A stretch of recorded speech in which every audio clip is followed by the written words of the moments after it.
یہ بنیادی طور پہ بلاول بھٹو زرداری کا انیشیٹو تھا. انہوں نے ایک آل پارٹیز کانفرنس بلائی تھی 2021 میں, آپ کو یاد ہوگا. تو اس کے نتیجے میں پھر یہ پی ڈی ایم کا وجود آیا, اور بعد میں پھر یہ ہوا یہ تھا کہ ایک موقع پہ آ کے ناراضگیاں ہو گئی, یاد ہے استعفے دینے کے معاملے پہ. اس وقت پی ڈی ایم چاہتی تھی استعفے دینا, اور پاکستان پیپلز پارٹی استعفوں سے گریز کر رہی تھی, اور عوامی نیشنل پارٹی بھی گریز کر رہی تھی. تو پھر اس وجہ سے پی ڈی ایم ٹوٹ گئی, یعنی پی ڈی ایم سے یہ دونوں جماعتیں باہر نکل گئی. بلاول صاحب کچھ تلخ بھی ہوئے, بلاول صاحب کچھ تلخ بھی ہو گئے تھے, اور اس کے بعد ایک خط بھی لکھا تھا شاہد خاقان عباسی صاحب نے, جو کہ سیکرٹری جنرل تھے پی ڈی ایم کے. انہوں نے دونوں جماعتوں کو اظہار وجوہ کا خط بھی لکھا تھا کہ آپ جناب بتائیں نا کہ آپ کے خلاف کوئی ڈسپلنری کارروائی کیوں نہ کی جائے. تو وہ خط اتنا توہین آمیز تھا کہ جو دونوں پارٹیوں نے برداشت نہیں کیا, اور اس کا جواب دینا بھی مناسب نہیں سمجھا, بلکہ بلاول بھٹو نے تو کہا میں نے پھاڑ کے پھینک دیا ہے. اور پھر شاہد خاقان عباسی صاحب نے کہا تھا کہ جب وہ خط آپ اٹھا لیں گے, ردی کی ٹوکری سے نکال لیں گے, تو آپ پی ڈی ایم میں بھی آ جائیں گے. تو لہٰذا وہ تلخی تو بہت زیادہ اس وقت ہوئی تھی. لیکن بعد میں آپ کو پتہ ہے کہ حالات کے ساتھ ساتھ سیاست میں بہت ساری چیزیں بدل جاتی ہیں. حالات بدلے, اور پھر حالات کے ساتھ کچھ قرائن بدلے, کچھ غیبی اسباب پیدا ہو گئے, جس کی وجہ سے عمران خان کی حکومت کے خلاف یہ سارے عناصر جو ہیں ایک دفعہ پھر اکٹھے ہو گئے, اور انہوں نے P D M plus People's Party plus A N P نے مل کے وہ حکومت گرا دی. اب چونکہ آصف علی زرداری صاحب اس کے پورے آرکیٹیکٹ ہیں اس سچویشن کی, یوں کہہ لیجئے کہ وہ ٹھیکیدار ہیں جنہوں نے یہ عمارت تعمیر کی ہے. تو اس عمارت کی تعمیر کرتے ہوئے انہوں نے جو ایم کیو ایم کا گوشہ ہے اسے اپنے قبضے میں رکھا ہوا. ایم کیو ایم سے وہ دو اہداف حاصل کرتے ہیں. نمبر 1, جب بھی انہوں نے ایکچولی شہباز شریف صاحب کو یا نواز شریف صاحب کو ٹینشن دینی ہوتی ہے, وہ ایم کیو ایم کے مطالبات ماننے سے انکار کرتے تھے, کیونکہ ایم کیو ایم کے تو سارے مطالبات ہیں ہی سندھ گورنمنٹ سے, وفاق سے تو ان کا مطالبہ ہی کوئی نہیں ہے. وہ جو کچھ ان کا مطالبہ تھا 1500 نوکریوں کا, وہ ہو چکا ہوا ہے. وہ تو وفاق نے پورا کر دیا ہوا ہے. اب اندازہ لگائیے, لیکن معاملات سارے جڑے ہوئے ہیں وفاق کے ایم کیو ایم سے. اب جو سندھ کے کا پرابلم ہے, صوبائی حکومت سے جو پرابلم ہے, یعنی کراچی اور حیدرآباد کا, وہ تو زرداری صاحب کی مرضی کے بغیر وہاں پہ تو پتہ بھی نہیں ہل سکتا. تو لہٰذا یہ جو پریشر ہے ایم کیو ایم کے اوپر, یہ ایک طرف تو ایم کیو ایم کے اوپر ہے, لیکن آپ دوسری طرف دیکھ لیجئے کہ آج مسلم لیگ نون کی جو صف دوم کی قیادت ہے, وہ بلکہ اعلیٰ قیادت ہی آپ کہہ لیں کہ وہ پہنچی ہوئی ہے بلاول ہاؤس کہ جناب زرداری صاحب کی منت کی جائے کہ جناب یہ ایم کیو ایم والوں کو بھی کچھ سن لیں. تو ایک تیر سے وہ دو شکار کرتے ہیں. اور اس وقت ایم کیو ایم کو شکست دینا زرداری صاحب کی انڈرسٹینڈنگ یہ ہے کہ بہت آسان ہے, کیونکہ ظاہر ہے وہ لیڈر لیس ظاہر کی جاتی, کیونکہ اس کے بانی کا اس سے اب کوئی تعلق اس طرح نہیں رہا. تو ان کا یہ خیال یہ ہے کہ اس کو ہم شکست دے سکتے ہیں. لیکن زرداری صاحب پاپولر پالیٹکس کے کچھ زیادہ اچھے کھلاڑی نہیں ہیں. پاپولر پالیٹکس میں ان کے اندازے کچھ زیادہ درست نہیں نکلتے. اس لیے یہ کہنا کہ کراچی کی پاپولر اپروچ کو یہ سمجھتے ہیں, میرا نہیں خیال زرداری صاحب یا پاکستان پیپلز پارٹی اس کو سمجھ رہی ہے. ہاں, یہ ضرور ہو سکتا ہے کہ وہ کچھ آڑا ٹیڑھا کر کے, جیسے انہوں نے حلقہ بندیاں کی ہیں, مثال کے طور پہ ایم کیو ایم کا یہ اعتراض بڑا درست ہے. ایک جگہ جہاں ایک ہی آپ نے یونین کونسل بنائی ہے, وہاں پہ 25-30 ہزار آبادی رکھی ہوئی ہے, اور اسی کے ساتھ جو یونین کونسل ہے وہاں پہ 90 ہزار آبادی رکھی ہوئی ہے, کہ وہاں پہ اصولی طور پہ 3 یونین کونسلیں ہونی چاہیے تھی, یا کم از کم اگر آبادی جو ہے, اگر آپ کوئی بھی ایک سٹینڈرڈ سیٹ کرتے تو اس کے مطابق یونین کونسل سیٹ ہوتی. لیکن اتنا بڑا فرق 1 اور 3 کا, تو بنیادی طور پہ آپ نے کیا ہے کہ یا تو ایک کی آبادی کم کر کے صرف اپنے آپ کو جتوانے کی کوشش ہے تنازع بھی یہی تھا اس سے پہلے ایم کیو ایم کا پیپلز پارٹی کے ساتھ, چھوٹی یونین کونسلوں میں ہم جیت جائیں, اور بڑی یونین کونسلوں میں اگر ایم کیو ایم جیتتی بھی ہے لیکن اس کا نمبر جو ہے وہ بہت تھوڑا ہو جائے گا. تو لہٰذا یہ کراچی کی اندر ایک جیری مینڈرنگ کی کوشش ہے. تو اس جیری مینڈرنگ پہ بہرحال کریں گے جو احتجاج ہے ایم کیو ایم والے. لیکن میں آپ کو یہ عرض کروں, اس احتجاج میں ایم کیو ایم کو بہت زیادہ سٹرونگ ہے نہیں. یعنی ایم کیو ایم احتجاج نہیں کر سکتی, ایم کیو ایم رو سکتی ہے, کیونکہ ایم کیو ایم کی بے شمار مجبوریاں ہیں. معاف کیجیے گا, ان مجبوریوں کی وجہ سے ایم کیو ایم صرف روتی رہے گی, بلکتی رہے گی, کبھی کبھی تلخی میں اٹھا کے کوئی چیز بھی زمین پہ مارے گی جیسے ناراض بچے کرتے ہیں. لیکن میں ابھی تک بس غصے کا اظہار کر سکتی ہے, قہر درویش بر جان درویش. اس سے زیادہ ایم کیو ایم کو آزادی کا موقع نہیں ہے. اس کا تڑپنا پھڑکنا جو ہے وہ پی ڈی ایم کے اندر رہتے ہوئے, پی ڈی ایم کے ساتھ رہتے ہوئے, اس پنجرے کے اندر رہتے ہوئے ہی ہوگا, کیونکہ اور پھر پی ڈی ایم جو ہے اسے جو پی ایم ایل این ہے وہ چونکہ پاکستان کی پولیٹکس کو اور بالخصوص اسٹیبلشمنٹ سے ان کے جو تعلقات ہیں جس حساب سے وہ یہ سمجھتے ہیں کہ انہیں بھی ناراض نہیں ہونا چاہیے، یعنی ایسا نہ ہو کہ یہ ان کے معاملے سے ان کے اندر کوئی اور انوالو ہو جائے، تو لہٰذا وہ ایک اشک شوئی کر رہے ہیں ایم کے ایم کی جا کے، اور ویسے بھی ساتھ ابھی یہ جو دھڑوں کا انضمام ہو رہا ہے، یہ جو مختلف دھڑوں کا اتحاد ہو رہا ہے، مجھے تو حیرت اس بات پہ ہو رہی تھی جو پھوٹ کی وجہ بنے وہی اب ان دھڑوں کو متحد کر رہے ہیں، تو یہ سب کس کھاتے میں ہو رہا ہے؟ مسئلہ یہ ہے کہ پاکستان کے اندر بہت ساری چیزیں ایسے ہوتی ہیں جو نظر نہیں آتی. مثال کے طور پہ مقناطیس جس طرح لوہے کو اپنی طرف کھینچتا ہے تو اس مقناطیس سے نکلنے والی شعائیں یا اس کی کشش کا جو بھی معاملہ ہے جو سائنٹیفک انداز میں ہوگا وہ نظر نہیں آ رہا ہوتا، لیکن جو لوہا ہے وہ کشاں کھچا جاتا ہے. تو لہٰذا پاکستان کے اندر، پاکستان کی سیاست کے اندر بہت سارے ایسے مقناطیس موجود ہیں جو جگہ جگہ پہ لگے ہیں. مثال کے طور پہ بلوچستان میں بھی مقناطیس لگا ہوا ہے، مثال کے طور پہ کراچی میں بھی ایک مقناطیس لگا ہوا ہے، لاہور میں بھی چھوٹے چھوٹے 2-4 مقناطیس ہیں. تو اب جب کراچی والا مقناطیس جب اس نے اپنی طاقت دکھانا شروع کی ہے تو یک ساری کی ساری ایم کیو ایم اور کئی دوسرے عناصر کشاں اس کی طرف بڑھنا شروع ہو گئے. تو اب صرف یہ ہے کہ معاملہ کہ کتنی دیر میں یہ جا کے اس سے لپک جاتے ہیں، اسے لپک کے اس کے ساتھ چمٹ جاتے ہیں. بات یہ ہے کہ اب جو جیسے آپ نے کامران ٹسوری صاحب کے بارے میں آپ فرما رہی ہیں، بالکل درست بات ہے. کامران ٹسوری صاحب دیکھیں جب 2016 میں وہ واقعہ ہوا، اگست 2016 میں کراچی میں، کہ جب قائد ان کے اور بانی انہوں نے کچھ غیر ذمہ دارانہ گفتگو کی تو اس کے بعد ان کا رابطہ اپنی پارٹی سے ٹوٹ گیا، ان کی پارٹی نے بغاوت کر دی. تو میں ایک دن فاروق ستار صاحب کے گھر گیا، میں چند دن بعد اس کے کراچی گیا تو میں فاروق ستار صاحب کے گھر گیا تو ان کے گھر، چھوٹا سا گھر جو ہے پی اے بی کالونی میں، اور بڑا وہاں پہ رش لگا ہوا تھا. ان کی مطلب وہاں پہ سمجھیے کہ چھوٹے چھوٹے کمرے جو ظاہر ہے کراچی کے جو گھروں کے حساب سے، بلکہ ساتھ والے 1-2 لوگوں نے صرف اپنے گھر اس لیے دے دیے تھے، ان کی بیٹھکیں یا ڈرائنگ رومز، کہ جناب آپ یہاں پر بھی لوگ بیٹھ جا کریں. تو فرنیچر بھی ادھر ادھر سے مانگ کے گھر میں بھرا گیا تھا. تو خیر فرنیچر یعنی ان کا تھا ضرورت پڑنے پہ ایڈیشنل فرنیچر جو تھا. خیر جب میں وہاں جا رہا تھا تو میں نے خالد مقبول صدیقی کو باہر آتے ہوئے دیکھا. خالد مقبول صدیقی صاحب اس گلی میں، جس گلی میں فاروق ستار صاحب کا گھر ہے، جب وہ باہر آ رہے تھے تو ان کا چہرہ جو تھا وہ اس کے اوپر ایک بہت بڑا سوال تھا. یعنی اگر میں وہ تصویر کش ہوتا، مصور ہوتا، تو میں اگر ان کی تصویر بنا سکتا تو میں ایک سیدھا سوالیہ نشان لگا دیتا. تو خیر وہ ان کے چہرے پہ ایک سوالیہ نشان تھا کہ مستقبل کیا ہوگا. اس کے بعد جب فاروق ستار صاحب نے کچھ آگے بڑھے تو اس زمانے میں کامران ٹسوری صاحب جو تھے، یہ جی ڈی اے میں جو شامل جماعت ہے، P M L functional, Pakistan Muslim League functional, اس کا حصہ تھے. مظہر عباس صاحب نے جوائن کر لیا. آپ سے ہم یہ قصہ بعد میں سنیں گے. مظہر عباس صاحب بہت بہت شکریہ، آپ پروگرام کے لیے آپ نے ہمیں وقت دیا. آپ سے ہم یہ جاننا چاہیں گے کہ اس وقت جو سچویشن ہے، آپ کو کیا لگتا ہے پی ڈی ایم حکومت کے 8 ماہ میں ایم کیو ایم کو کیا ملا اور آگے کیا مل سکتا ہے؟ دیکھیے، جو اگر آپ اس کے حوالے سے بات کریں کہ ایم کیو ایم کو کیا ملا کیا نہیں ملا، تو بہت زیادہ ان کو کچھ نہیں ملا، سوائے اس کے کہ ظاہر ہے انہوں نے ایک دباؤ کے تحت پی ڈی ایم پچھلی پی ٹی آئی کی گورنمنٹ چھوڑی تھی، اور اسی دباؤ میں رہ کے، کیونکہ ایم کیو ایم اس وقت اس پوزیشن پہ نہیں ہے کہ جہاں وہ ٹرمز ڈکٹیٹ کر سکیں، اور خاص طور پہ ان لوگوں کو ٹرم ڈکٹیٹ کر سکتے ہیں جن کو ان سے زیادہ طاقتور لوگ بھی ڈکٹیٹ نہیں کر سکتے. لیکن ایم کیو ایم بہت پولیٹیکلی بہت ویک پوزیشن میں آ گئی ہے، اور کوئی آج سے نہیں، یہ 22 اگست 2016 کے بعد سے یقینی طور پہ، اور ایون 2013 کے الیکشن کے بعد سے بھی، اور اس کی کئی وجوہات ہیں.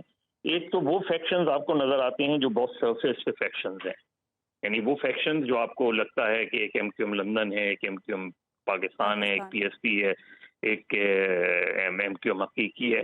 لیکن ان تمام فیکشنز کے اندر بہت سے فیکشنز ہیں، اور بہت سے ایسے لوگ ہیں جو پی ایس پی چھوڑ گئے، بہت سے ایسے لوگ ہیں جو ایم کیو ایم پاکستان خاموش ہو. مظہر بھائی یہ بتائیے گا کہ اس وقت جو ایم کیو ایم کلیمر کر رہی ہے، پروٹیسٹ کر رہی ہے کہ جناب حلقہ بندیاں کراچی کی بلدیاتی حوالے سے یو سیز کی درست کی جائیں، کیا وہ الیکشن کو آگے لے جانا چاہتی ہے کہ ابھی الیکشن کے لیے ایسا موضوع وقت نہیں ہے کہ ایم کیو ایم جیت سکے، یا واقعی یہ بہت بڑا مسئلہ ہے جس کو درست ہونا چاہیے؟ دیکھیں حبیب، مردم شماری اور ڈیلیمیٹیشنز تو ہمیشہ سے کراچی کا بہت بڑا مسئلہ رہا ہے، خاص طور پہ مردم شماری. اور مردم شماری پہ ایم کیو ایم کیا کوئی بھی جو جماعت کراچی میں ایکٹیو پالیٹکس کرتی ہے اس کو ہمیشہ یہ اعتراض رہتا ہے کہ کراچی کی پاور، حقیقت بھی یہی ہے کہ کراچی کی پاپولیشن ہمیشہ کم دکھائی جاتی ہے، ورنہ آج کراچی کی 21 نشستیں نہیں ہوتی ہیں بلکہ کم سے کم 30 کے قریب نشستیں ہوتی ہیں کراچی کی قومی اسمبلی کی. تو وہ ایک جنرل انجسٹس جو ہے وہ روا رکھا جاتا ہے. اسی طریقے سے ڈی لمیٹیشن جس انداز میں کی جاتی ہیں وہ صرف ایم کیو ایم اسپیسیفک نہیں ہے، مطلب لیاری کی جو ڈی لمیٹیشنز ہیں اس سے پیپلز پارٹی کو نقصان ہوا ہے، اور بہت سے ایسے حلقے جو ہیں وہ ان سے نکل گئے ہیں، ان کے اسٹرانگ ووٹرز تھے. تو اور ایم کیو ایم جب اس سے پہلے 2013 سے پہلے جو صورتحال تھی اس میں بھی یہ باتیں آتی تھیں کہ ایم کیو ایم نے جب ان کو زیادہ طاقتور تھے تو انہوں نے بھی ڈی لمیٹیشن اس طرح کروائی تھیں، اور اسی طریقے سے جنرل مشرف کے پیریڈ میں، اور اسی طریقے سے جو 2017 کے بعد 2018 کے بعد وہ پیپلز پارٹی پہ اور سندھ گورنمنٹ پہ یہ الزام لگاتے ہیں کہ انہوں نے اس طرح کی ڈی لمیٹیشن کروائی ہیں. تو پولیٹیکل مینجمنٹ، پولیٹیکل انجینئرنگ تو جس کا بس چلتا ہے وہ کرتا ہے اپنے انٹرسٹ میں، اور اسی وجہ سے اس زمانے میں چائنا کٹنگ کی بھی بات آئی تھی جی. اور چائنا کٹنگ کی تھیوری بھی یہی تھی کہ جو ایم کیو ایم کا جو حلقے کے لوگ ہیں ان کو ایسی جگہوں پہ جا کے بسایا جائے جہاں ایم کیو ایم کا ووٹر کم ہے. تو یہ صورتحال رہی ہے، مسلسل رہی ہے، اور کراچی میں اس طرح کی ٹسل رہی ہے. لیکن اس وقت جو تنظیمی طور پہ ایم کیو ایم کا حال ہے 22 اگست کے بعد، اس میں دو فیکٹرز ہیں. ایک تو یہ کہ اس کے باوجود کہ ایم کیو ایم نے لندن سے قطع تعلق رکھ لیا ہے، ایم کیو ایم پاکستان کو تمام تر یقین دہانیوں کے باوجود شک کی نگاہ سے دیکھا جاتا ہے. ایم کیو ایم پاکستان کے لوگوں کو اب بھی شک کی نگاہ سے دیکھا جاتا ہے. ابھی بھی جو یہ انضمام کی کوششیں چل رہی ہیں اس میں بھی یہ واضح طور پہ کہا گیا ہے کہ ایم کیو ایم لندن والی تنظیمی سیٹ اپ کوئی بھی نہیں ہوگا، یعنی کوئی جو ہے وہ کسی بھی طریقے سے کوئی قائد تحریک نہیں ہوگا. کوئی یہ بتائیے گا مظہر بھائی، یہ جو اتحاد یا انضمام کی جو بات ہو رہی ہے ایم کیو ایم کے مختلف فیکشنز کی، کیا یہ ایک نیچرل ہے یا آرکسٹریٹڈ ہے؟ نہیں، نیچرل تو بالکل بھی نہیں ہے، لیکن یہ کہ یہ چیز ایسا نہیں ہے کہ یہ ابھی کی جا رہی ہے، یہ بھی رانگ پرسیپشن ہے، کیونکہ یہ آج سے 2 سال پہلے بھی کوششیں ہوئی تھیں، اور 2 سال پہلے جو تھیں وہ بالکل ایک طریقے سے ایک کراچی کے ایک 5 اسٹار ہوٹل میں ایک سیمینار رکھا گیا تھا، اور اس میں وہ ایم کیو ایم غالباً ایم کیو ایم پاکستان کی طرف تھا، جس میں مصطفیٰ کمال بھی جا رہے تھے، جس میں آفاق احمد بھی جا رہے تھے، سارے لوگ جا رہے تھے. پھر لاسٹ منٹ پہ سب کو یہ میسج گئے کہ آپ نہیں جائیں گے. تو یہ جو چیزیں ہیں، یہ کراچی کی پولیٹکس جو ہے وہ بالکل اوپن نہیں ہوتی. اس میں ایون ابھی پی ٹی آئی کے لوگ بھی اس وقت جس کنفیوژن کا شکار ہیں. دیکھیے ایک چیز میں آپ کو بتاؤں حبیب کہ یہ جو سندھ کا پہلا فیز ہوا تھا، سندھ لوکل گورنمنٹ کا، اس پہلے فیز میں اربن سندھ کے بہت سے حلقے ایسے ہیں کہ جہاں پیپلز پارٹی کے میئر کے منتخب ہونے کے امکان ہیں. مثلا میرپور خاص میں اب یہ جب جو سیکنڈ فیز ہو جائے گا تو اس کے بعد جو ریزرو سیٹس وغیرہ کا ہوگا اس کے بعد میئر کا انتخاب ہوگا، تو اس چیز کا قوی امکان ہے کہ میرپور خاص کا میئر جو ہے پہلی مرتبہ پیپلز پارٹی کا ہو. اس چیز کا بھی امکان ہے کہ حیدرآباد کا میئر بھی شاید پیپلز پارٹی کا ہو سکتا ہے. اب اس کا تعلق بھی جو ہے بہت جو ہے کرٹیسائز کیا جا رہا ہے کہ حلقہ بندیوں سے ہے اس کا. اور کراچی میں بھی پیپلز پارٹی گو کہ ان کے ڈفرینٹ پاکٹس ہیں، لیکن پیپلز پارٹی کا ہمیشہ کراچی میں بھی ایک خاص ووٹ بینک رہا ہے، جس کی وجہ سے لوکل گورنمنٹ میں ان کی بہت بری پرفارمنس نہیں رہتی. کبھی میئر ان کا نہیں منتخب ہوا، لیکن 2 مرتبہ ایسا ہوا کہ ان کا ڈپٹی میئر منتخب ہوا. تو پیپلز پارٹی کے بھی اپنے پاکٹس ہیں، لیکن اصل مقابلہ جو ہے وہ P T I, Jamaat Islami اور پیپلز پارٹی کے درمیان ہوگا. اور امکان اس چیز کا ہے کہ کوئی بھی 2 جماعتیں مل کر یو سی الیکشنز کے بعد جس کی بھی زیادہ یو سی چیئرمین منتخب ہوں گے وہ میئر ہوگا، اور دوسرا جو ہے وہ ڈپٹی میئر ہوگا. تو کسی clean sweep, complete clean sweep کے امکان تو بہت کم ہے. ایم کیو ایم کو کوئی کنسیشن مل سکتی ہے آج؟ ایم کیو ایم کو کیا گورنمنٹ کیا کنسیشن؟ پہلی چیز یہ کہ الیکشن کمیشن جو ہے وہ اگر یہ پلی لے کر جائے، سندھ گورنمنٹ بھی لے، MQM بھی لے، وہ پلی لے کے جائیں الیکشن کمیشن کے پاس ڈیلیمیٹیشنز کی. بہت لمیٹڈ چانسز ہیں کہ گورنمنٹ وہ کرے. اور MQM اگر گورنمنٹ سے نکلتی ہے تو گورنمنٹ اس کی ذمہ دار میرا خیال ہے اتنی نہیں ہے، کیونکہ یہ چیزیں تو کافی عرصے سے چلی آ رہی ہیں. MQM نکل سکتی ہے گورنمنٹ سے؟ مجھے بہت کم امکان لگ رہا ہے، کیونکہ اس کے آگے کچھ نہیں ہے. جی اس کے آگے اگر MQM نکلتی ہے تو کوئی لوکل کوئی ڈیلیمیٹیشن تو نہیں ہو جائیں گی، کوئی سینسس تو نہیں ہو جائے گا. تو MQM کا وہ جو دباؤ ہے وہ مزید کم ہو جائے گا اگر وہ نکل جاتے ہیں. تو مظہر عباس صاحب، MQM کے پاس سیاست میں دوبارہ ریلیونٹ ہونے کے لیے کیا آپشنز ہیں؟ دیکھیے گلی کامران محلوں ٹسوری کے علاوہ دیکھیں گلی محلوں میں 18 سے 25 سال کے نوجوانوں کی اس جماعت میں جو شروع ہوئی تھی موٹر سائیکل اور بسوں میں ٹریول کر کے، جو MNAs MPs بسوں میں ٹریول کرتے تھے، موٹر سائیکل پہ جایا کرتے تھے اسمبلی، ان سب کے پاس زیادہ تر کے پاس پجیرو اور بڑی بڑی گاڑیاں آ گئی ہیں جو اب ان گلیوں اور محلوں میں نہیں جا سکتی. تو یہ جو مائنڈ سیٹ ہے، اس سے جو ایک عام اردو اسپیکنگ ووٹر ہے وہ کافی مایوس ہوا ہے. 2013 میں پہلی انڈیکیشن ملی تھی جب PTI نے کراچی سے 8 لاکھ ووٹ لیے تھے. ایک فیکٹر یہ بھی ہوا ہے کہ MQM کا ووٹر جو ہے وہ TLP PTI اور جماعت اسلامی میں تقسیم ہو گیا ہے، یا وہ ووٹر ہے جو MQM لندن کے ساتھ جڑا ہوا ہے لیکن وہ خاموش بیٹھا ہوا ہے. تو اس فیکٹر کے سامنے رکھتے ہوئے MQM پاکستان گورنمنٹ سے نکلے یا نہیں نکلے، فوری طور پہ ان کا کم بیک جو ہے وہ مجھے نہیں نظر آ رہا. ٹھیک ہے، بہت بہت شکریہ مظہر عباس صاحب. پروگرام میں ہم آگے چل کر بات کریں گے وزیر اعظم شہباز شریف کی زیر صدارت قومی سلامتی کمیٹی کے اجلاس میں کیا فیصلے ہوئے، ان فیصلوں کا امپیکٹ کیا ہوگا. لیکن ابھی وقت ہوا ہے ایک بریک کا. ویلکم بیک ناظرین. آج وزیر اعظم شہباز شریف کی زیر صدارت قومی سلامتی کمیٹی کا اجلاس ہوا، جس میں وفاقی وزراء، سروسز چیفز اور انٹیلیجنس اداروں کے سربراہان نے شرکت کی. اجلاس میں سیکیورٹی سے متعلق اہم فیصلے کیے گئے. اعلامیہ کے مطابق اجلاس میں کالعدم تحریک طالبان سے اب تک ہونے والے مذاکرات کے حوالے سے بریفنگ دی گئی. ملک دشمن عناصر کے خلاف فیصلہ کن کارروائیوں کی بھی تجویز دی گئی. اجلاس میں یہ فیصلہ ہوا کہ ملک کے کسی بھی حصے میں امن کو خراب نہیں ہونے دیا جائے گا. قومی سلامتی کمیٹی نے اس بات پر بھی اتفاق کیا ہے کہ نیکٹا کے کردار کو مؤثر بنایا جائے گا.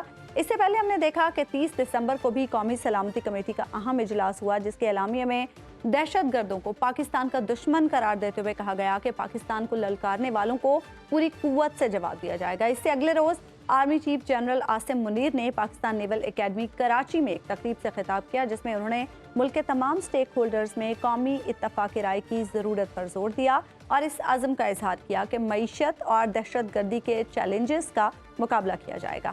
پاکستان دہشت گردی کے حالیہ واقعات کے تناظر میں وزیر داخلہ رانا ثناء اللہ کا ایک بیان بھی خاصا اہم ہے، جس میں انہوں نے افغانستان میں کالعدم TTP کے ٹھکانوں کی موجودگی اور اس کے خلاف کارروائی کے حوالے سے کہا، جس کی کابل کی طالبان حکومت نے مذمت بھی کی ہے. حبیب صاحب، اس وقت جو سچویشن ہے، جو حالات ہیں، ایسے میں آرمی قومی اتفاق رائے کی ضرورت پر زور دینا بڑا امپورٹنٹ ہے، لیکن جو سچویشن ہم دیکھ رہے ہیں سیاستدانوں کے درمیان، اس میں تو ایسا نہیں لگ رہا کہ وہ کہیں اکٹھے مل بیٹھیں گے یا قومی اتفاق رائے پیدا کر سکیں گے.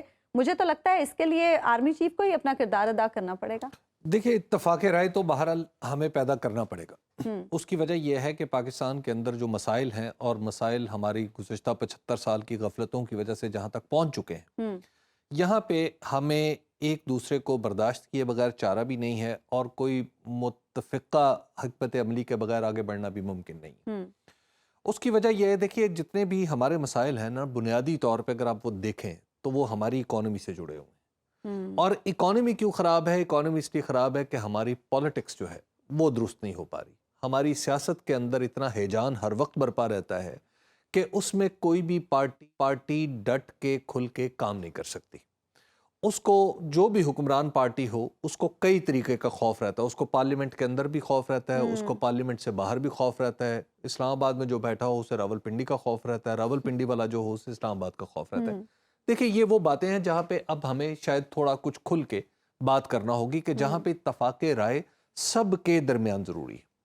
اور اتفاق رائے کن امور پہ چاہیے؟ کوئی ایسے امور نہیں ہے، کوئی ایسے مسائل نہیں ہے عظمیٰ کہ جن کی تشخیص کے لیے ہمیں کسی کی مدد چاہیے. مثال کے طور پہ ہمیں پتہ ہے ہماری اکانومی خراب ہے, ہمیں یہ پتہ ہے کہ اکانومی کو درست کرنے کے 4 5 6 سٹیپس کون کون سے, یہ سب کو پتہ ہے, یہ آرمی چیف کو بھی پتہ ہے, یہ ہماری فوج کے جو سینئر لوگ ہیں جو بھی ذرا اکانومی سے انٹرسٹ رکھتے ہیں ان کو بھی پتہ ہے, پاکستان میں ہر شخص کو پتہ ہے, سیاستدانوں کو بھی پتہ ہے, سب کو پتہ ہے.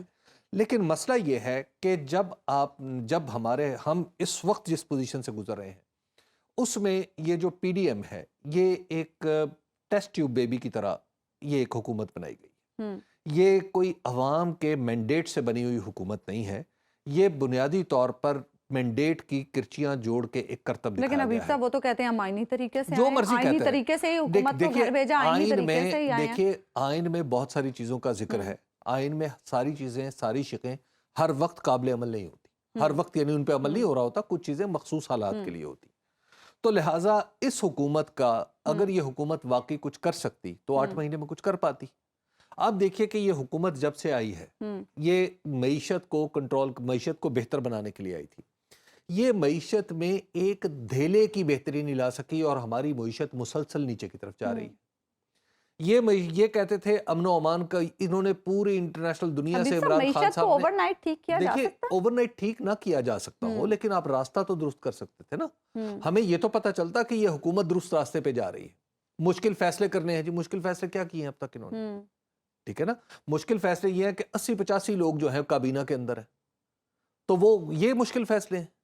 مسئلہ یہ ہے کہ اس حکومت کے اندر تو بڑھا دی ہیں, دیکھیے اور مشکل فیصلے کیا ہوتے ہیں, پیٹرول کی قیمتیں تو اپنی سیاست کی قیمت پہ لوگوں میں غیر مقبول ہو گئے, لوگ گالیاں دے رہے ہیں, اس سے زیادہ مشکل فیصلے کیا ہوتے ہیں. کسی نے انویٹیشن بھیجا تھا کہ جناب شہباز شریف صاحب پاکستان کے مسیحا بنے اور تشریف لائیں, کیا انویٹیشن گیا تھا ان کی طرف؟ کیا پتا کوئی انویٹیشن تو جس نے بھیجا تھا انویٹیشن پھر اس سے رابطہ کر لینا. بات یہ ہے کہ انہیں کوئی عوام نے کوئی ایسی بڑی تحریک موجود تھی. بھائی سمپل سی بات ہے کہ 1.5 سال بعد الیکشن ہونے تھے جن میں سے 8 مہینے گزر چکے ہیں, 8 مہینے باقی رہ گئے ہیں. تو بات یہ ہے کہ یہ آخر کیوں آئے تھے, اور جب آئے تھے تو کس دعوے پہ آئے تھے کہ ہم نے مشکل فیصلے لینے, یہی کہا تھا نا. تو مشکل فیصلے لینا, اب بتائیں یہ کہتے ہیں جی ہم نے ہماری سیاست تباہ, ہماری سیاست قربان ہو گئی ہے ریاست کو, تو کر دیں نا, کر کے دکھائیں. اب قومی اتفاق رائے کیسے پیدا ہو؟ دیکھیے قومی اتفاق رائے ہمیشہ قومی اتفاق رائے کا سیدھا راستہ الیکشن ہوتا ہے. الیکشن ہی بنیادی طور پہ اتفاق رائے ہوتا ہے, اور اس کے بعد پھر پارلیمنٹ ہوتا ہے. دیکھیے اب اگر کسی نے الیکشن کو حرام سمجھ لیا ہوا ہے, یا الیکشن اس کی چھیڑ بن چکا ہوا ہے, یا وہ الیکشن کے ممکنہ نتائج سے خوف زدہ ہے, تو پھر اس کا علاج کیا ہے؟ مطلب بھائی آپ کو یہ تکلیف ہے, آپ کو یہ دوائی کھانی ہے. اچھا یہ جو دہشت گردی کا معاملہ ہے, کیا اس کا بھی حل الیکشن ہی ہے؟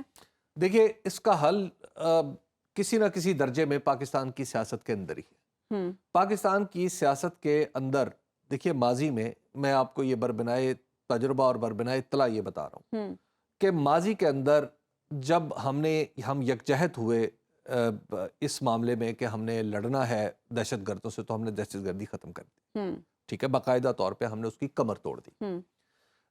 سسٹم کے اندر ایک دفعہ پھر کنفیوژن پیدا ہو, اور اس کنفیوژن کے ذمہ دار سبھی ہیں تھوڑے تھوڑے. اس کی وجہ یہ ہے کہ پہلے ہمارے سامنے افغانستان کے معاملات امریکہ سنبھال رہا تھا, اور ہمیں وہاں پہ کچھ زیادہ رول پلے کرنے کی ضرورت نہیں تھی. حالانکہ ہم بڑے ہم فریق تھے, دیکھیں ہم فریق سمجھے جاتے تھے, لیکن ہمارا رول بالکل ایک خاص انداز کا تھا.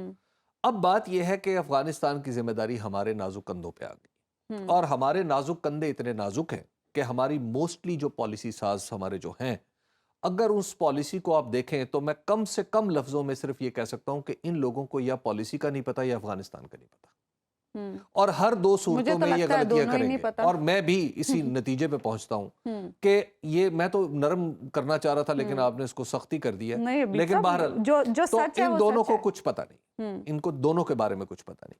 پالیسیاں پہلے جنرل فیض صاحب خود کو ماہر افغانستان, ماہر امور افغانستان سمجھا کرتے تھے, اور جنرل باجوہ صاحب کو بھی یہی خیال ہوتا تھا. جنرل فیض صاحب بند کمرے میں 4 لوگوں کو بٹھا کے یک طرفہ گفتگو جو فرماتے تھے اس کو کہتے تھے یہ افغانستان کی پالیسی, اور اس کو کہتے تھے یہ مشاورت ہے. اب مسئلہ یہ ہے کہ افغانستان میں مجھے تو وہ واقعات بھی پتہ ہیں کہ جب انہیں کسی نے کیا کہا, اور مجھے اچھا نہیں لگتا کہ جو کچھ انہیں کسی نے کہا تھا افغانستان کے اندر, تو بات وہ زیادہ آگے تک نہ چلی جائے, تو اس میں تھوڑے معاملے کو تھوڑے بولے کو ہی کافی سمجھا جائے. تو لہٰذا یہ چیزیں افغانستان کے معاملے کو سلجھانے کا طریقہ یہ نہیں ہے جس طریقے سے جا رہے ہیں. ہاں ہمیں یونٹی کی ضرورت ہے، لیکن یونٹی کی سب سے پہلے ضرورت ہے کہ اپنا پولیٹیکل مسئلہ حل کریں، اور اس کا راستہ الیکشن ہے. الیکشن کے بعد پھر جو حکومت ہے اس کو پورا مینڈیٹ دیں کام کرنے کا کہ وہ کرے، اور وہ جو ہے مشکل فیصلے کرے. اور اگر انہوں نے مشکل فیصلوں کی ذمہ داری لی ہے تو مشکل فیصلے کریں. بھائی اگر مشکل فیصلے سیدھے سیدھے ہیں نا، کوئی اس کے لیے راکٹ سائنس تو ہے نہیں ہے. مشکل فیصلے سیدھے سیدھے ہیں کہ سرکاری کارپوریشنوں کے نقصان سے جان چھڑانی ہے. ٹھیک ہے، آپ نقصان سے جان تو نہیں چھڑا سکتے کیونکہ آپ تو اتنے قابل نہیں ہیں. ٹھیک ہے، آپ نے جو آخری تیر چلایا تھا، جو آپ نے باہر سے جرنیل امپورٹ کیا، اپنا معاشی جرنیل جو جس کو کہتے ہیں اسحاق ڈار صاحب کی کارکردگی مبلغ آپ کے سامنے ہے. ٹھیک ہے، ان سے تو نہیں کنٹرول ہو سکتے. پی آئی اے کے لاسز، پی آئی اے کے لاسز، ریلوے کے لاسز، سعد رفیق صاحب تو نہ پہلے کنٹرول کر پائے تھے نہ اب کنٹرول کر پائے ہیں. ٹھیک ہے، اب جو ایکسپورٹ اور امپورٹ کا معاملہ ہے، آپ کے آپ کی وزرائے تجارت تھے 2018 تک، جس کے نتیجے میں پاکستان کو تاریخ کے سب سے بڑے ٹریڈ ڈیفیسٹ کا سامنا کرنا پڑا تھا، تو اب بھی وہی ہیں. تو لہٰذا آپ کے پاس تو کوئی راستہ ہے نہیں. ٹھیک ہے، سوائے اس کے کہ آپ الیکشن میں جائیں اور یہ تسلیم کر لیں کہ آپ سے کچھ نہیں ہو رہا. صاحب آپ الیکشن پہ آپ کی سوئی پھنس گئی ہے. بھائی الیکشن پہ میری سوئی نہیں پھنسی. اچھا دنیا میں مجھے یہ بتائیں کہ ڈیموکریٹکلی کسی اختلاف کو درست کرنے کا راستہ کیا ہے؟ آپ یہ بتا دیں. دنیا میں یا تو الیکشن کے سوا کوئی راستہ ہو، اور دوسری بات ہے یہ ملک کس کا ہے؟ یہ ملک ان 2 4 5 10 20 بڑوں کا ہے یا میرا آپ کا بھی ہے؟ نہیں، سب کا ہے ملک. یہ ملک اگر میرا بھی ہے، میں اس کا 22 کروڑواں حصے دار ہوں، آپ بھی ہیں، اس کمرے میں موجود جتنے کیمرہ مین ہیں، ہمارے دوست ہیں، یہ سب 22 کروڑ میں کے حصے دار ہیں نا. ہمیں یقین نہیں آ رہا کہ جو اسحاق ڈار صاحب کہتے ہیں کہ ملک ڈیفالٹ نہیں کرے گا. بھائی آپ ہمیں نمبرز بتائیں. تمام مسائل کا حل صرف الیکشن ہے. ایک بریک لیتے ہیں ناظرین، اور بریک کے بعد جب واپس آئیں گے تو حبیب صاحب سے پوچھیں گے کہ 2023 کیسا رہے گا. ویلکم بیک ناظرین. سال نو کا سال گزشتہ کے ان گنت مسائل کے ساتھ آغاز ہو چکا ہے، اور یوں تو 2022 میں پاکستان کی سیاست اور معیشت نے بہت سے اتار چڑھاؤ دیکھے، بلکہ یوں کہا جائے کہ اتار ہی اتار دیکھے تو غلط نہ ہوگا. مرکز میں بڑی سیاسی تبدیلی آئی. پنجاب میں وزارت اعلیٰ کی لڑائی شروع ہوئی. کمر توڑ مہنگائی، بے روزگاری، ڈالر کو پر لگنا اور زور پکڑتا بجلی کا بحران. لیکن یہ بھی حقیقت ہے کہ وقت سدا ایک سا نہیں رہتا، اور سال سے بھی بہت سی توقعات اور امیدیں اپنے ساتھ لے کر آتا ہے. اسی طرح سال 2023 بھی کئی امنگوں کے ساتھ شروع ہوا ہے، لیکن اس سال میں بھی کئی ایک سوالات ہیں جو سبھی کے ذہنوں میں ہیں، اور ان سوالوں کا جواب ہم لیں گے حبیب صاحب سے، کیونکہ حبیب صاحب سیاسی پریڈکشنز کے لیے صحافی جو ہوتے ہیں وہ بہترین نجومی ثابت ہوتے ہیں. تو حبیب صاحب آپ کی خواہش اپنی جگہ پہ، لیکن کیا اس سال میں آپ کو الیکشن ہوتے نظر آ رہے ہیں؟ مجھے بالکل اس سال میں الیکشن اس طرح ہوتے ہوئے نظر آ رہے ہیں جس طرح آپ میرے سامنے بیٹھی. اس کی وجہ یہ ہے کہ پاکستان کے اندر الیکشن کے سوا چارہ نہیں رہا. بالکل اس طرح جیسے آپ دیکھیے، بعض اوقات ہوتا یہ ہے کہ کوئی ایک معاملہ جو ہے نا ایک خاص وقت پہ سمجھ نہیں آتا. جیسے آپ کو ہلکا سا بخار ہو تو آپ کوئی گھر میں اوور دا کاؤنٹر دوائی لے کے آپ کہتے ہیں، لیکن جیسے معاملہ پیچیدہ ہوتا ہے تو پھر آپ فوری طور پہ ڈاکٹر کے پاس بھاگتے ہیں. تو پاکستان کے سب سے اچھے ڈاکٹر اس کے عوام ہیں، پاکستان کے سیاسی ڈاکٹر. اور پاکستان کی معاف کیجیے گا، پاکستان کی سیاست کا علاج اور اس کے اندر سے ابہام کا خاتمہ اور اس کے اندر سے پولرائزیشن کا خاتمہ وہ صرف اور صرف پاکستان کے عوام ہی کر سکتے ہیں. تو لہٰذا معاملات جتنے کمپلیکس ہوتے چلے جا رہے ہیں، میں یہ سمجھ رہا ہوں کہ پاکستان کے لیے الیکشن بالکل یعنی ضروری ہیں، اور الیکشن سے مفر ممکن نہیں ہے. 2023 الیکشن کا سال ہے انشاءاللہ. قبل از وقت الیکشن یا دیکھیے، اب قبل از وقت الیکشن کوئی میٹر نہیں کرتے، جتنی جلدی ہو جائے اتنا اچھا ہے. 2023 میں الیکشن ہوں گے. اب قبل از وقت ہوں گے تو آج بھی ہوں تو مارچ اپریل میں جانا پڑے گا، تو اگر وہ اکتوبر میں بھی چلے جائیں تو کیا پریشانی ہے. تو لہٰذا 2023 میں آپ خان صاحب کو کہاں دیکھتے ہیں؟ نااہل ہوں گے، جیل جائیں گے، یا پھر اگلے وزیر اعظم؟ دیکھیے، جہاں تک ان کی نااہلی کا تعلق ہے تو پاکستان کے اندر قانونی اعتبار سے میں تو کسی قسم کی کوئی ان کی نااہلی نہیں دیکھ رہا. مجھے تو نظر نہیں آتی، میری سمجھ میں نہیں آتی. اچھا اب دیکھیے، ہے بات یہ ہے کہ کوئی زور آوری سے کرتے، اور زور آوری کا بھی مجھے اندازہ ہے کہ اس وقت اس طرح کی بھی کوئی کیفیت پاسبلٹی نہیں. وجہ ان کی پاپولیرٹی ہے. میں جو عرض کرنا چاہ رہا ہوں وہ یہ ہے کہ پاکستان کی سیاست سے زور آوری وقت گزرنے کے ساتھ ساتھ کم ہو رہی ہے، اور کم ہوگی انشاءاللہ العزیز. تو جب زوراوری کم ہوگی تو پھر اس طرح کے معاملات جو ہیں وہ اٹھیں گے بھی نہیں اور عدالتوں میں بھی نہیں جائیں گے. ٹھیک. اور میرا خیال تو یہ ہے کہ شاید پاکستان کے اندر کوئی نااہلیاں جو ہیں وہ اہلیتوں میں بدل جائیں. مجھے مزید نااہلی ہوتی ہوئی نظر نہیں آ رہی. اچھا، تو کہاں نظر آ رہے ہیں آپ کو خان صاحب؟ دیکھیے عمران خان صاحب کی جو اگر آج کی دیکھیے جو صحافتی جو تجربہ ہے وہ آپ کا ظاہر آپ ماضی سے مستقبل کی شکل بناتے ہیں. وہ چرچل نے کہا تھا کہ آپ جتنا پیچھے دیکھ سکتے ہیں دراصل اتنا ہی آگے دیکھ سکتے ہیں. تو اگر میں پیچھے دیکھ سکتا ہوں جتنا، تو میری انڈرسٹینڈنگ یہ ہے کہ عمران خان صاحب کی پارٹی وہ مجھے الیکشن ابھی آج کی تاریخ تک مجھے جیتتی ہوئی نظر آ رہی ہے. اور مجھے لگ رہا ہے کہ پی ڈی ایم چاہے وہ کچھ بھی کر لے شاید وہ الیکشن نہ جیت پائے. تو اگر الیکشن تحریک انصاف جیت سکتی ہے تو نیچرلی عمران خان صاحب جو ہیں وہ پرائم منسٹر بھی بن سکتے ہیں. اور بلاول بھٹو کو نئے کینڈیڈیٹ کے طور پر دیکھا جا سکتا ہے اس سال میں؟ 2023 میں نہیں سمجھتا. اس کی وجہ یہ ہے کہ 2023 میں پاکستان پیپلز پارٹی کو جو کچھ چاہیے وہ پرائم منسٹر بننے کے لیے وہ ہیں بہت ساری نشستیں اور نشستیں سندھ سے باہر. اب اگر اس طرح کی ارینجمنٹ میں جیسے شہباز شریف صاحب ہمارے وزیر اعظم بن گئے ہیں، اس طرح کی کوئی ارینجمنٹ مجھے تو مستقبل قریب میں ہوتی ہوئی نظر نہیں آ رہی. لیکن بہرحال جو آصف علی زرداری صاحب کا دست موجز نما ہے وہ کوئی نہ کوئی ایسی بات ایسے اس سے موجزہ سرزد ہو سکتا ہے کہ جس طرح عبدالقدوس بزنجو وہ 2018 میں یک اوبلیوین سے نکل کے ایک دم آپ کو بن گئے تھے وزیر اعلیٰ بلوچستان کے، صادق سنجرانی صاحب دریافت ہو گئے تھے. تو اس طرح کا کوئی اگر موجز نمائی ہونی ہے جس کی مجھے امکانات بہت کم ہیں تو لیکن بہرحال اس کو امکانات میں رکھنا چاہیے. 2023 میں چانس. مریم نواز صاحبہ کی سیاست کو آپ کہاں دیکھتے ہیں؟ نون لیگ کے لیے کتنی امپورٹنٹ ثابت ہو سکتے ہیں اس سال میں وہ؟ مریم نواز صاحبہ ڈیمیج کنٹرول کرنے میں مددگار ثابت ہوں گی اور پروبیبلی جہاں تک مجھے لگ رہا ہے وہ ساؤتھ پنجاب میں سے کہیں سے الیکشن بھی لڑیں گی. لاہور کے لاہور کے علاوہ ساؤتھ پنجاب سے بھی امکانی طور پہ وہ الیکشن لڑیں گی. اور وہاں سے جو لیکن اگر آپ یہ کہیں کہ کوئی اس طرح کی کہ وہ پارٹی کو اس طرح بچا لیں کہ سٹیئر تھرو کریں کہ پارٹی اقتدار میں بھی آ جائے، وہ فی الحال نواز شریف آپ کو آتے دکھائی دے رہے ہیں 2023 میں پاکستان؟ نواز شریف صاحب کو تو آنا ہی ہے. نواز شریف صاحب جو ہیں وہ مجھے ایک اس طرح جو جہاں پہ ان کی غیر حاضری میں ان کی جماعت پہنچ چکی ہے، اگر وہ الیکشن سے پہلے نہیں آتی تو ان کی جماعت وہاں پہ کھڑی ہو جائے گی جہاں پہ 2002 میں تھی. 2002 میں شاید 17 سیٹیں تھی قومی اسمبلی میں. تو اگر نواز شریف صاحب میدان میں نہیں ہوں گے تو الٹیمیٹلی ان کی پارٹی کو کافی دھچکا لگے گا. اور جو اس وقت ہماری اکانومی کی صورتحال ہے اور بار بار خدا نخواستہ ڈیفالٹ کی جو باتیں ہو رہی ہیں، آپ کو ڈیفالٹ نہیں ہوں گے انشاءاللہ عزیز ہم. اس کی وجہ یہ ہے کہ پاکستان میں میں نے آپ کو اس دن پچھلے پروگرام میں عرض کیا تھا کہ ہمارے جو چیف آف آرمی اسٹاف ہیں سید عاصم منیر صاحب جب یہ سعودی عرب جائیں گے تو شاید بہت سارے مسائل کے حل کا امکان ہے، تو وہاں سے بھی ہمیں کچھ مدد میسر آ جائے گی. لیکن اس کے ساتھ یہ ہے کہ آپ کیا پاکستان کے جو معاشی مسائل ہیں کیا ہم ان کو دور رس طور پہ ان کو حل کر پائیں گے؟ مجھے اس میں بڑا ہی لگتا ہے کہ ہم ابھی شاید اس راستے پہ نہیں ہیں، الیکشن کے بعد شاید اس راستے پہ ہوں. اچھا جی آپ میں یہ پوچھنا چاہ رہی تھی حبیب صاحب آپ سے کہ اس سال میں بھی کیا آپ سیاست میں وہی ہنگامہ خیزی وہی ہجان دیکھ رہے ہیں جو پچھلے سال؟ دیکھیے الیکشن کا سال ہے تو اس میں ہنگامہ رہے گا اور اس کی وجہ یہ ہے کہ ساری پولیٹیکل پارٹیز اپنی اپنی پوسچرنگ کریں گی اور ہر پولیٹیکل پارٹی للکارتی ہوئی نظر آئے گی. مولانا فضل الرحمان صاحب کو کہاں دیکھتے ہیں آپ؟ مولانا فضل الرحمان صاحب جو ہیں وہ ان کے بارے میں آپ مجھ سے نہ پوچھیں. میرے ایک ذاتی سی معاملہ ہے، میں صحافتی طور پہ نہیں، میں ان کا چونکہ بہت میں ان کا باوجہ عالم ہونے کے میں چونکہ خود ایک طالب علم ہوں تو میں اپنے اساتذہ کے بارے میں سیاست کے بارے میں مجھے مولانا موجودہ سطح سے آگے نظر نہیں آ رہا. شیخ رشید صاحب موجودہ سطح پہ ہی رہیں گے.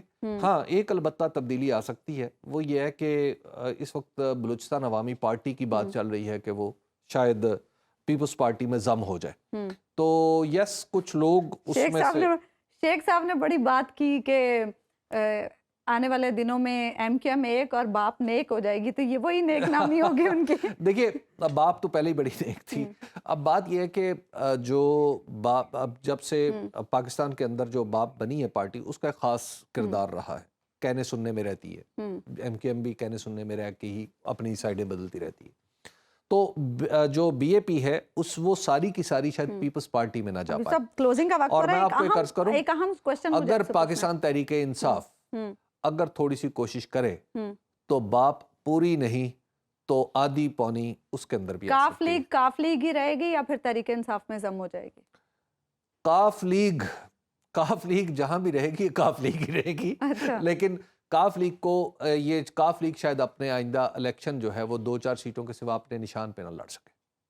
ان کی خواہش تو یہ ہے کہ ہم 20-22 سیٹوں پہ الیکشن اپنے نشان پہ, لیکن شاید یہ ممکن نہیں ہوگا. تو ناظرین یہ تھی 2023 کی سیاسی پریڈکشنز. دیکھتے ہیں کہ یہ پریڈکشن کس حد تک درست ثابت ہوتی ہیں. ہمیں اجازت دیجیے. اللہ